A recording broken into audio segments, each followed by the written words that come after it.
బక్రీద్ సందర్భంగా లక్షలాది గోవులను చంపుతున్నారని ఎమ్మెల్యే రాజాసింగ్ ఆవేదన వ్యక్తం చేశారు. ఆ పాపం దేశంలోని ఎంపీలకు, సీఎంలకు తాకుతుందన్నారు. తరతరాలుగా ఆ పాపం వెంటాడుతుంది అన్నారు. గోవధ నిషేధం బిల్లుకు పార్లమెంట్లో ఎందుకు ప్రవేశపెట్టలేదని ఆయన ప్రశ్నించారు. గతంలో ప్రైవేటు బిల్లు వేసినా ఎందుకు మద్దతు ఇవ్వలేదన్నారు. గోమాతను కేంద్రం జాతీయ పశువుగా ప్రకటించాలన్నారు. అందుకు పార్లమెంట్లో బిల్లు పెట్టాలని డిమాండ్ చేశారు ఎమ్మెల్యే రాజాసింగ్.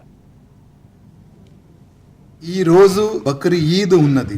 బక్రీద్ సందర్భంలో మీరేం కోస్తారో అది మాకు అనవసరం, కానీ కావాలని మా గౌమాత పిల్లల్ని, మంచి వ్యవసాయంకి పనికొచ్చే అట్లాంటి మంచి ఎద్దులని ఇవాళ మీరు కోస్తారు.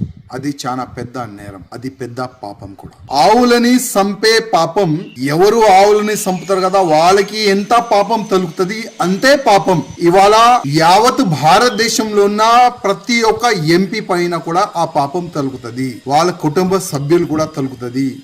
తరాలు ఆ పాపం మీకే ఫాలో చేస్తుంది. ఎవరికైనా మీరు ఫాలో చేస్తారు కదా, ఆ పండితులకి మీరు ఒక్కసారి కనుక్కోండి. ఎందుకంటే గోవధ నిషేధం కావాలి అని పార్లమెంట్ లో ఎందుకు బిల్ పెడతలేదు? ఒకవేళ గతంలో కొంతమంది ప్రైవేట్ బిల్ వేసిన సమయంలో ఎందుకు మీరు సపోర్ట్ చేయలేదు?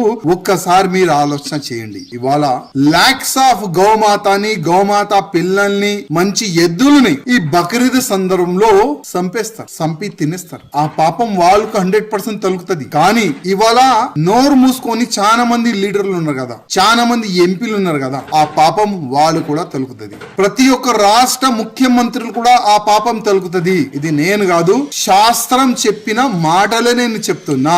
అందుకోసం ఇట్లాంటి పాపానికి భాగస్వామ్యం కాకూడదు. అందుకోసం వచ్చే పార్లమెంట్ లో గో హత్య నిషేధం పైన, గోమాతని రాష్ట్ర మాత చేయాలి, జాతి పశువుగా ప్రకటించాలని దాని గురించి ఒక బిల్ మీరు పెట్టాలి. ఆ బిల్ కి ప్రతి ఒక్క ఎంపీ సపోర్ట్ చేయాలని నేను ప్రతి ఒక్క పార్లమెంటు సభ్యులకి నేను మరీ రిక్వెస్ట్ చేస్తున్నాను.